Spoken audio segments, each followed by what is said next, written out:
और अब हम आपका ध्यान एक बेहद संवेदनशील खबर की तरफ खींचना चाहते हैं। आपने सीमा पार से आतंकवादियों की घुसपैठ की खबर कई बार देखी होगी और इसके बारे में सुना भी होगा, लेकिन 21वीं सदी के वर्चुअल वर्ल्ड में घुसपैठ करने के लिए जमीन या आसमान के रास्ते से आने की जरूरत अब नहीं रही। अब ऐसी घुसपैठ सोशल मीडिया के जरिए होती है और चिंता की बात यह है कि भारत में भी वर्चुअल दुनिया वाली घुसपैठ लगातार हर घंटे हर मिनट हो रही है और ये घुसपैठिए हमारे समाज को धर्म, जाति और नफरत के आधार पर बांटने की पूरी कोशिश कर रहे हैं। इसीलिए भारत सरकार ने टिकटॉक और हेलो एप्स बनाने वाली चाइनीज कंपनी को नोटिस भेजकर 24 सवालों के जवाब मांगे हैं। ये सवाल क्या हैं, ये जानने से पहले आपको कुछ तथ्य बताते हैं। आजकल टिकटॉक बहुत लोकप्रिय हो रहा है। हो सकता है आपने भी इस ऐप का नाम सुना हो और हमारे जो युवा दर्शक हैं उन्होंने इसका इस्तेमाल भी किया होगा। टिकटॉक एक सोशल मीडिया एप्लीकेशन है जिसके जरिए स्मार्टफोन यूजर्स 15 सेकंड के छोटे छोटे वीडियोस बनाकर उसे शेयर करते हैं। ठीक इसी तरह हेलो ऐप की मदद से सोशल मीडिया पर वायरल कंटेंट को शेयर करने की सुविधा दी जाती है। आप में से कई लोगों ने इन दोनों ऐप्स का इस्तेमाल किया होगा या हो सकता है कि अभी भी आप कर रहे हो और जाने अनजाने में आपने इन ऐप्स पर बनाए गए वीडियोस या वायरल कंटेंट को अलग अलग सोशल मीडिया प्लेटफॉर्म्स पर शेयर भी किया होगा। लेकिन हम आपको अभी से सावधान कर देना चाहते हैं कि इस वक्त पूरा देश टिकटॉक वाले 15 सेकंड के टाइम बॉम्ब पर बैठा हुआ है।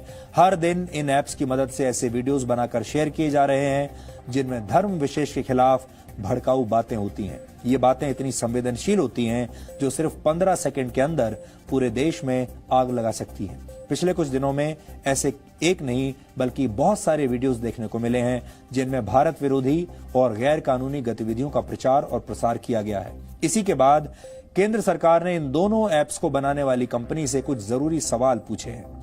हम ऐसे भड़काऊ वीडियोस और उन सवालों का भी विश्लेषण करेंगे, लेकिन उससे पहले आपको कुछ जानकारियां देते हैं।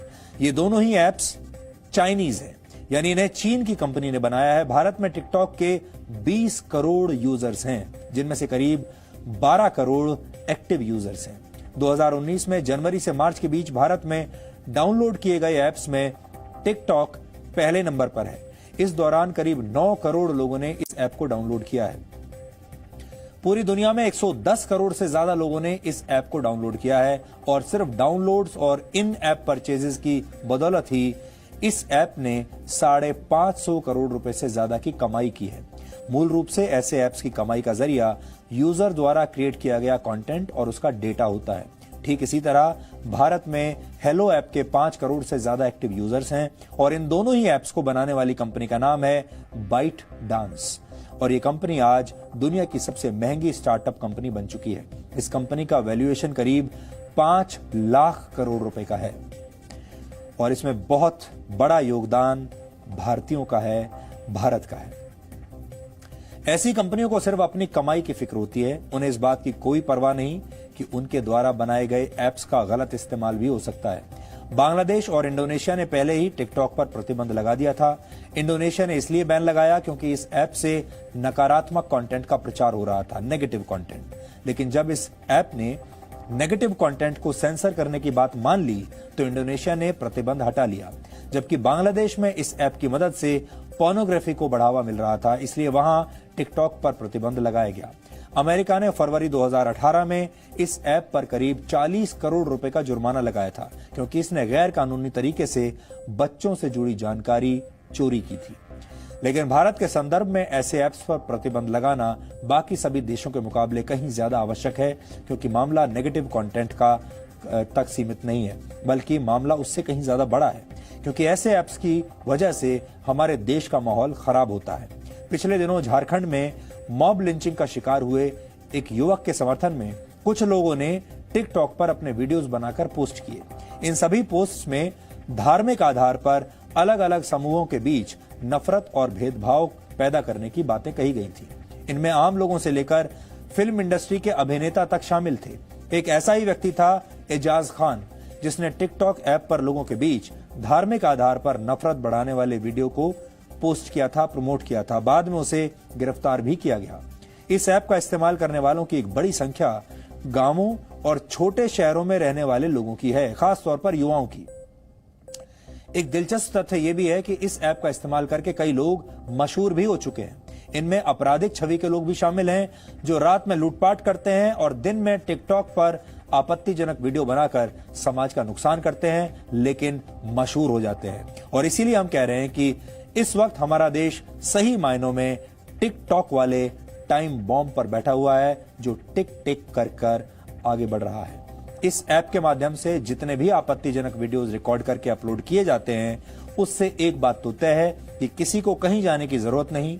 धार्मिक उन्माद फैलाने के लिए टिकटॉक के 15 सेकंड ही काफी हैं और ऐसा करने वालों को फूटी कौड़ी भी खर्च करने की जरूरत नहीं।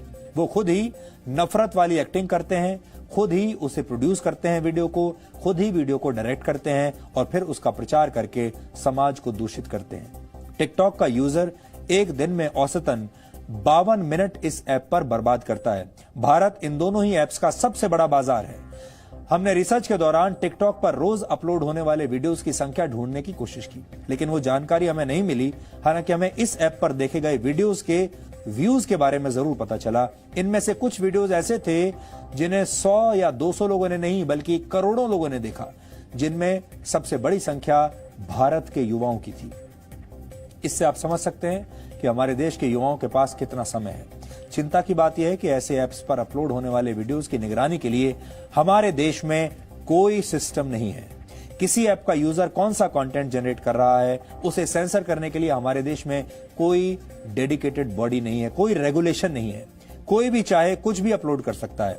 हालांकि परिस्थितियों को देखते हुए भारत सरकार ने अब जाकर कुछ कदम उठाए हैं और इन दोनों ऐप्स को बनाने वाली कंपनी से 24 सवाल पूछे हैं।